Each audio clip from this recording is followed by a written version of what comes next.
राधे महाराज जी। गुरुदेव, कुछ माह पहले मेरे एक सहपाठी से मित्रता हो गई थी और मैं उस व्यक्ति में आसक्त हो गई और एक दूसरे से जीवन साथी जैसे संबंध भी कोशिश हुए महाराज जी। हालांकि वो ज्यादा दिन तक टिके नहीं ना ही रहे, पर कुछ परिस्थितियां आई और सब खत्म हो गया, परंतु मेरी उसमें आसक्ति इतनी ज्यादा हो गई कि मैं उसे भूल नहीं पा रही महाराज जी। वो व्यक्ति दिख जाता है अब वासनाओं के खेल खेलोगे, मन मलिन होगा तो भूल क्या पाओगे।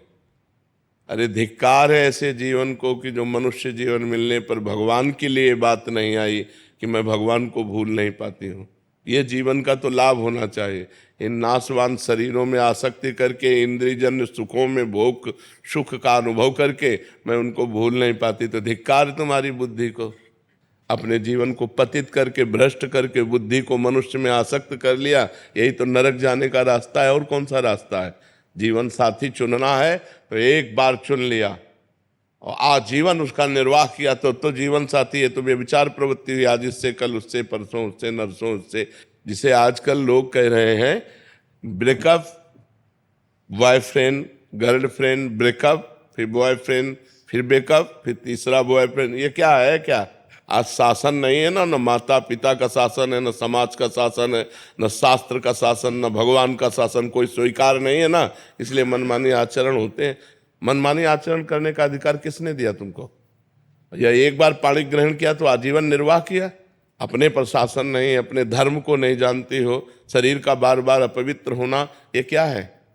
मन शरीर में लगा हुआ है, मन अपवित्र हो रहा है, पाप का खजाना बन रहा है, नरक जाओ नरक भोगो। ये दुर्लभ मनुष्य देह का क्या लाभ मिला? आजकल यही प्रवृत्ति चल रही, तुम्हारी बात नहीं बच्चा, ये आजकल प्रवृत्ति यही चल रही है। ये कोई मतलब नई बात नहीं, यही प्रवृत्ति चल रही है। भगवान का नाम जप करो, जो संयम से रहो। अगर स्त्री शरीर है तो किसी एक पुरुष का एक बार वरण करो, आजीवन वरण करो। छूट जाए तो ब्रह्मचर्य से रहो, आजीवन ब्रह्मचर्य रहो। ये व्यभिचार प्रवृत्ति से नरक जाने का रास्ता होता है। त्रिविधम नरकस्येदम द्वारम नाशनमात्मनः कामः क्रोधा तथा लोभा तस्मादेत्ययं त्यजेत। ये तीन नरक के द्वार हैं, काम क्रोध लोभ। इन्हीं में जो फंसे हुए नरक जाना है। और क्या करना है? नरक की प्रवृत्ति करनी। भूल नहीं पाती, तुम्हें घृणा हो जानी चाहिए कि जिसके लिए मैंने शरीर समर्पित किया वो आदमी मेरा हो नहीं हुआ तो वो भूलने योग्य है, वो घृणा करने योग्य है। नाम जप करो और सही रास्ते से चलो, नहीं तो किसी काम का मनुष्य जीवन नहीं रह जाएगा। हम कहते हैं दोस्ती करना पाप नहीं है, कोई भी किसी से भी दोस्ती करो, लेकिन दोस्ती गंदगी करना पाप है, बेविचार करना पाप है। ये क्यों करते हो? अगर आपको दोस्ती पक्की तो आजीवन निर्वाह करो, माता पिता का आशीर्वाद लो, देवताओं का अर्चन बंदन करो, ब्याह करो, एक साथ रहो, कोई बात नहीं, आजीवन रहो। ये क्या है? इससे बेविचार, उससे बेविचार, उससे बेविचार, तो किसी का शासन नहीं होता, इसीलिए मनमानी आचरण होते। कोई तुम्हारी बहुत अवस्था है क्या?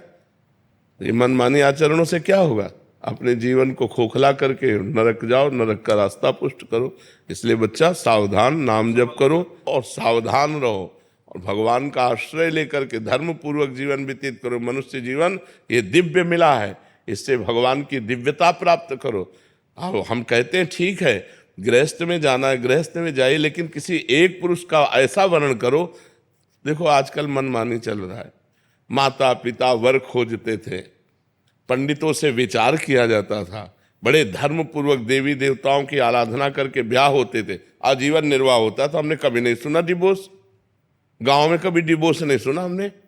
ये जो व्यभिचार प्रवृत्ति शुरू ना, गर्ल फ्रेंड और बॉय फ्रेंड और लिव इन रिलेशन, यहां से शुरू हुआ है डिवोर्स। नहीं, हमने कभी डिवोर्स नहीं सुना। आजीवन निर्वाह, क्योंकि माता पिता ने किया, देवी देवताओं का पूजन करके, शास्त्र के पंडित के अनुसार अग्नि के फेरे लेकर, तब कहीं वो धर्म से चलो। इस तरह के मनमानी आचरण कोई भी मत करो, नहीं तो पछताना पड़ेगा। संसार का बड़ा विचित्र स्वरूप है, होश में चलना चाहिए।